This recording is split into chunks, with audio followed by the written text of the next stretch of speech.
Let's take a look at the AFC South.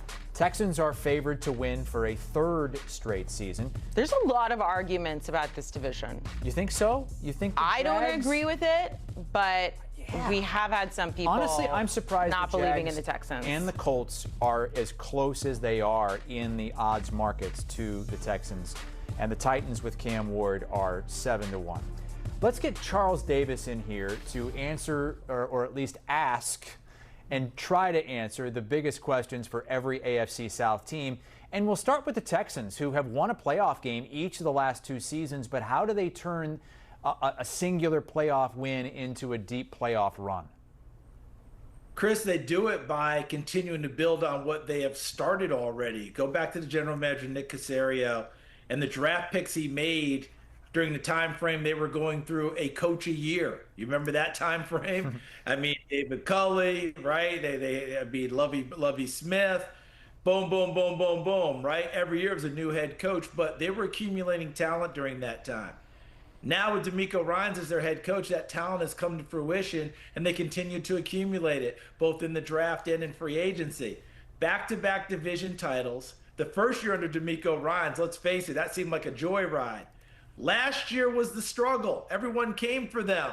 They withstood it, won the division, and in both seasons they won playoff games. Now, with C.J. Stroud, their quarterback, in his 3rd year, I think there's an extra maturity to this team that now when they walk onto a field, they believe they can actually win that playoff game versus one of the better teams in the AFC, as opposed to, wow, it's been a great season, you're going home today, which is what they felt for the last 2 seasons.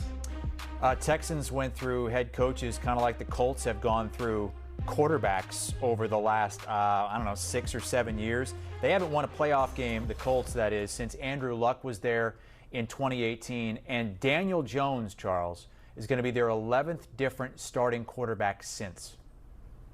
Wow, and their last playoff appearance was 2020, and Phillip Rivers was their quarterback. They lost a tough one up at Buffalo. I mean, here's the thing with the Colts. The biggest question is, did they make the right decision going with Daniel Jones as opposed to continuing to try and make things work with Anthony Richardson and bringing him along?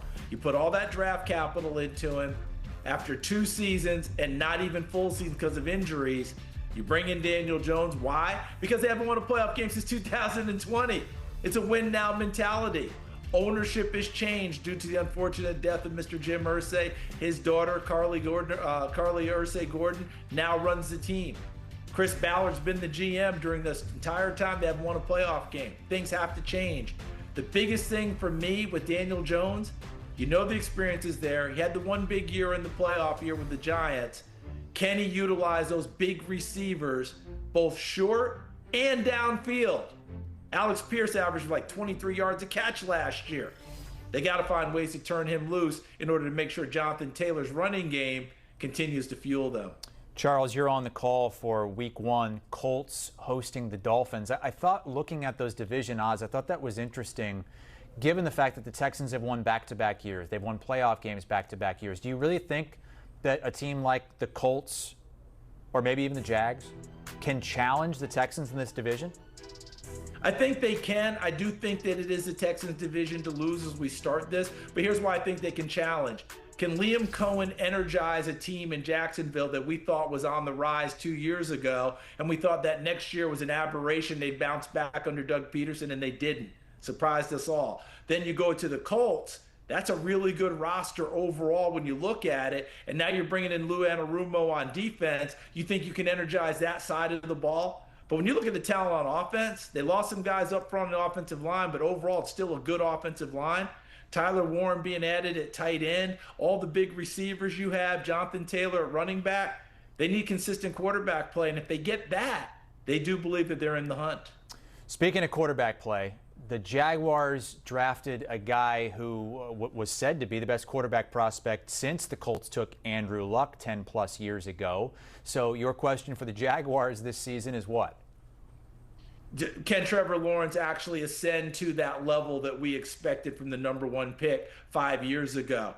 We thought we were getting that. You remember when they had the big comeback in the playoff game against the Chargers, despite playing poorly in the first half, was exceptional in the second half. And they sure looked like, oh, they're that team. They're on the rise. And in fact, they were playing pretty well the next year when injuries hit him.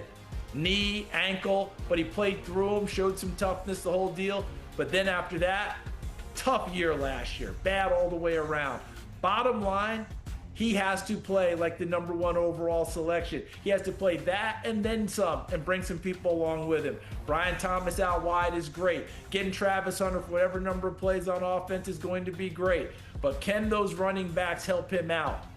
Right? Travis Etienne, Tank Bigsby, and Bashil Tootin, the rookie out of Virginia Tech. Can they help out and have Liam Cohen get that offense energized and high-powered as he did in his one season in Tampa Bay? Trevor Lawrence, as a rookie, went 3-14 overall after being taken #1 overall. That leads us to your biggest question for the Tennessee Titans, who have #1 overall pick Cam Ward. Yeah, and look, Cam Ward's the #1 name we're going to talk about the entire time you talk about the Tennessee Titans. 3-14 last year, second year for Brian Callahan as the head coach, #1 overall pick as a quarterback, who may be one of the most unheralded #1 overall picks we've had in our lifetime. I mean, Chris, when you think about it, the #1 overall pick, he should already be doing commercials. I don't think he is so far. But anyway, all that being said, here's the deal.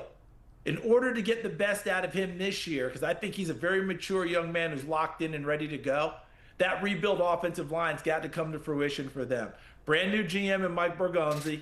He and Chad Brinker, the president of football operations, agree. We build from inside out. So what did they do? They went and got Dan Moore from the Pittsburgh Steelers to be their new left tackle so they could take last year's #1 overall J.C. Latham and make him a right tackle, which is what he played in college. Latham, by the way, has lost about 40 pounds and looks terrific. Peter Skoronski was a left tackle at Northwestern. He's now a Pro Bowl caliber guard at left guard. Get Lloyd Cushenberry back from an Achilles injury, didn't play in the preseason. He should be ready to go against Denver. And Kevin Zeitler, let me tell you, Chris, 198 starts at guard in the NFL.